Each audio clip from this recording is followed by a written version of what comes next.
Kung may balitang ina segment si Charisse sa Bubble Gang, aba, meron namang cooking ina ang pinasarap.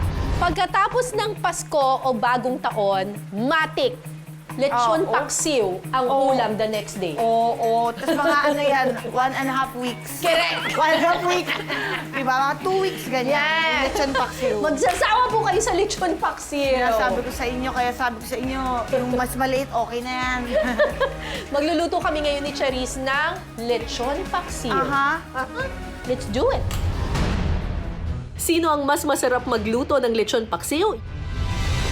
Yan ang malalaman sa round 4. Actually, di ko to masyadong niluluto eh. Bakit? Tapos, pag paksiw ako, normally, ginagamit ko pineapple juice. Kasi hindi ako mahilig sa liver sauce. Paano? Sa pineapple juice na may mustard, masarap. Kakaiba. Masarap. Fusion na siya. Fusion na... So, yung liver sauce. Ako wala. Eh di hindi siya brown, yung paksiw mo. Medyo dahil sa mustard tsaka pineapple. Uwi po at you can never have too many sibuyas, bawang, Ako no? nilalagay ko talaga lahat. Ako din eh. Ang hilig ko sa bawang at Because sibuyas. why not? Oh my gosh. At saka yung mga nagsasabi kung ano ang dapat na inuuna, bawang or sibuyas, unahin po ang sarili. Nakakaiyak naman.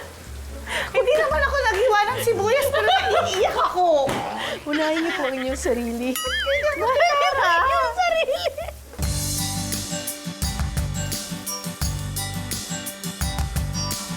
Nag-aral ka ba magluto? Hindi. Pero talagang grade 4 pa lang ako, nagluluto na ako. Ay, ang galing. Bakit? Mga sinigang, nilaga. Bakit?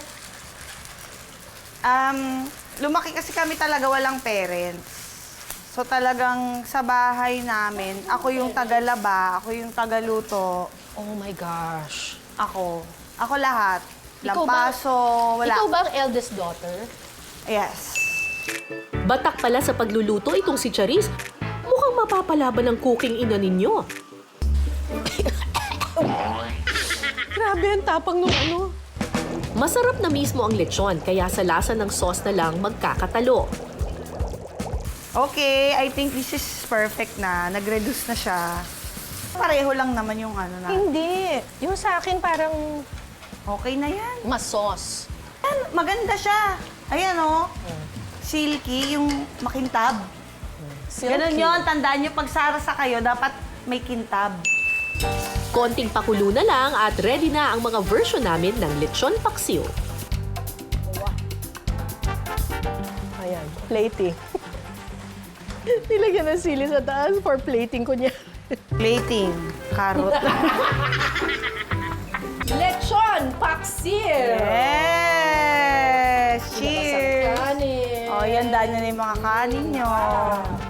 Ang huhusga via blind tasting ang mga pambato ng Santa Maria sa pagluluto. Ang isa pa nga sa ating judge, aba, may-ari mismo ng lechonan. Diyos ko po!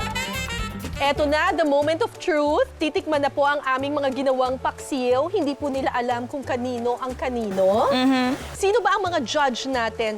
Ano pong pangalan ninyo?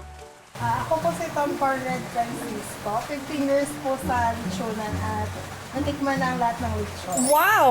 Wow! Ako po si Melissa de la Cruz, 46 years old, housewife po. Si Tom, si Melissa, at saka si Janine po. Janine. Janine, ikaw naman, saan ka naman nagtatrabaho? Ako po yung may sariling lechonan po. Oo, Ay, ang Diyos sarap. ko. Mukhang strict ang mga hurado natin, ah.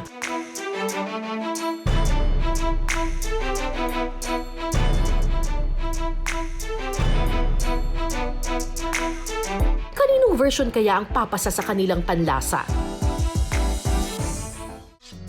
Ang mga version ng lechon paksiw namin ni Charisse, hahatulan na. Tikiman time na po ng mga hurado.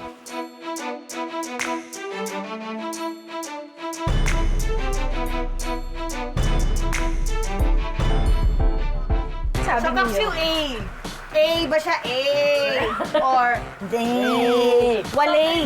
Ano, may parang nalalasan ako na hindi ganun. Medyo mataba.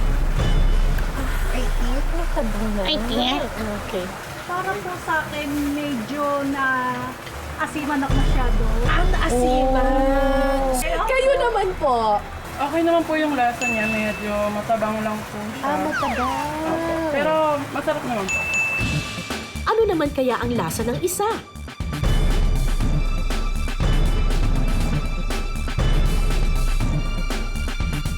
Ay, nagustuhan ko yung lasa dun sa pangalawa. Naglalaban yung tamis, anghang, tsaka asin niya. May labanan. May labanan. May labanan. Sino nanalo? Yung asin. Ay, bet na bet ko po to. Kasi mahilig ako dun sa may kagat ng anghang. May kagat. Kapag ganun ka. Yes. Kayo naman po, madam. Sa akin naman po, ito, mas malasa po siya. At saka, na-compliment ko lahat nung sinahog na mas medyo may anghang, tamis, ganun po. Alin po ang mas nagustuhan ninyong paksiw na lechon? Ayan! Nakabawi si Charisse sa round na ito. Matapos ang 4 na challenges, tabla ang laban. Score update muna tayo, 2-all.